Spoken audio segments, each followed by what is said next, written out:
नमस्कार, the sultan news channel में आपका बहुत बहुत स्वागत है। अंबिकापुर में पिछले 2 दिनों में राजनीतिक सरगर्मी तेज रही। एक ओर जहां यादव समाज के सम्मेलन में छत्तीसगढ़ के मुख्यमंत्री भूपेश बघेल सहित कई बड़े नेता अंबिकापुर पहुंचे, वहीं भाजपा प्रदेश अध्यक्ष अरुण साव अपने 2 दिवसीय अंबिकापुर दौरे में भाजपा की बैठकों में लगातार सक्रिय रहे। सबका सहयोग समर्थन होना चाहिए, तब वो जनप्रतिनिधि बन पाता है। अकेले एक समाज एक जाति भरोसे कोई चुनाव नहीं जीतता। सरगुजा के इस लाल से जी हाँ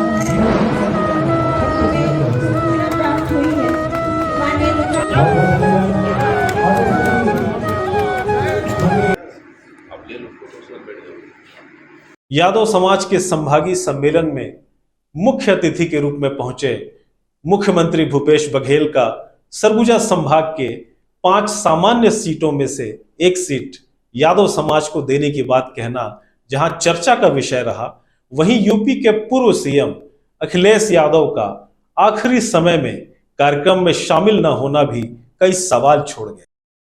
लोगों में चर्चा थी कि हाल के राजनीतिक घटनाक्रम में समाजवादी पार्टी ने जिस तरह से कांग्रेस से दूरी बनाई है, उसी कारण शायद अखिलेश यादव इस कार्यक्रम में कांग्रेसी मुख्यमंत्री के साथ मंच साझा करने में कतरा रहे थे। वैसे मुख्यमंत्री भूपेश बघेल का यादव समाज के सम्मेलन में आना यादव समाज के लिए वरदान ही साबित हुआ है।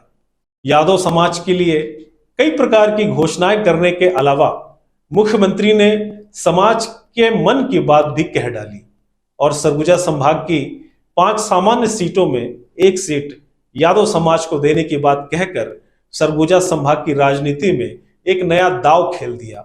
लोग इसे भूपेश बघेल की ओबीसी वोट बैंक को साधने की रणनीति का हिस्सा मान रहे हैं। जो फॉरेस्ट राइट एक्ट के तहत जो मनमोहन सिंह की सरकार ने दिया है, न केवल यादव समाज बल्कि अन्य जो जाति जो 13 दिसंबर 2005 के पहले काबिज हैं और 3 पीढ़ी से निवास कर रहे हों, उनको सबको हितग्राहियों को मिलेगा। और जहाँ तक अहिर रेजिमेंट की बात है, वो हमने समर्थन किया। जाति जनगणना है वो होना चाहिए, जिसके बारे में राहुल जी और खड़गे साहब ने प्रधानमंत्री को पत्र भी लिखा, मैंने भी पत्र लिखा आरक्षण के मामले में।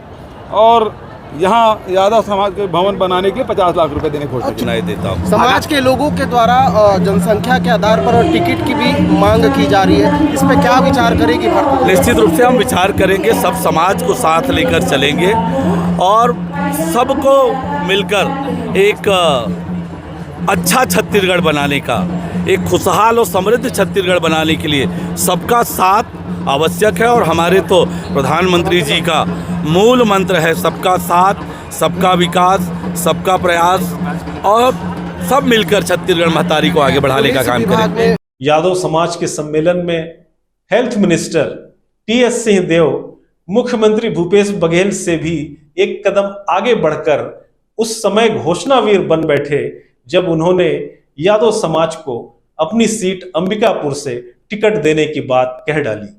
वैसे इस पर अमल वो कर पाएंगे, इसमें संदेह है। सरगुजा संभाग से एक कर कोटा कर महू मन से समर्थन करत हो, चाहे वो अंबिकापुर कर सीट हो चाहे कोई भी सीट हो। 5 जनरल है तो एक मिले तो कोई बड़ा बात नहीं है। और काबर ने कहा था कि यादव समाज के ये 3 प्रतिनिधि यहाँ बैठीन हैं और अमूमन चुनाव के पहले हमन जब समीक्षा करथन तो ये बात आते कौन जीती कौन नहीं जीती, एंटी इनकम्बेंसी जे बैठ गई से तेकर खिलाफ ये मोर काम नहीं कर पाई, ओला हमन आपके साथ नहीं देवो। अपने 2 दिवसीय प्रवास पर सरगुजा पहुंचे भाजपा प्रदेश अध्यक्ष अरुण साव ने भाजपा कार्यालय में भाजपा जिला कोर कमेटी तथा अंबिकापुर व लुंड्रा विधानसभा के प्रमुख पदाधिकारियों की मैराथन बैठकें ली। श्री साव ने इस दौरान प्रेस मीडिया से बातचीत की तथा भूपेश सरकार पर जमकर निशाना साधा। पिछले 4.5 सालों से जो कुर्सी की लड़ाई कांग्रेस के नेताओं में चल रही है, छत्तीसगढ़ की जनता अपने आप को ठगा हुआ महसूस कर रही है। निश्चित रूप से आज छत्तीसगढ़ में एक परिवर्तन की हवा चल रही है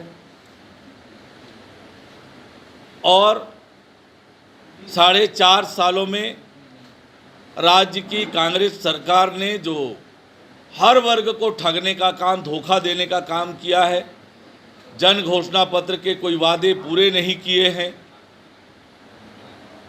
आज छत्तीसगढ़ को भ्रष्टाचार का गढ़ बना दिया, अपराध का गढ़ बना दिया, माफियाओं का गढ़ बना दिया, नशे का गढ़ बना दिया, धर्मांतरण का गढ़ बना दिया।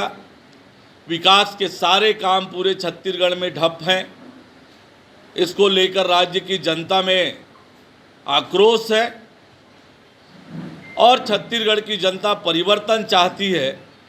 भारतीय जनता पार्टी छत्तीसगढ़ की जनता की आकांक्षाओं और इच्छाओं के अनुरूप हम सड़क से लेकर सदन तक लड़ाई लड़ रहे हैं। जनता के मुद्दों को लेकर जनता का आशीर्वाद भरपूर रूप से भारतीय जनता पार्टी को प्राप्त हो रहा है और निश्चित रूप से 2023 में भारतीय जनता पार्टी की सरकार बनेगी।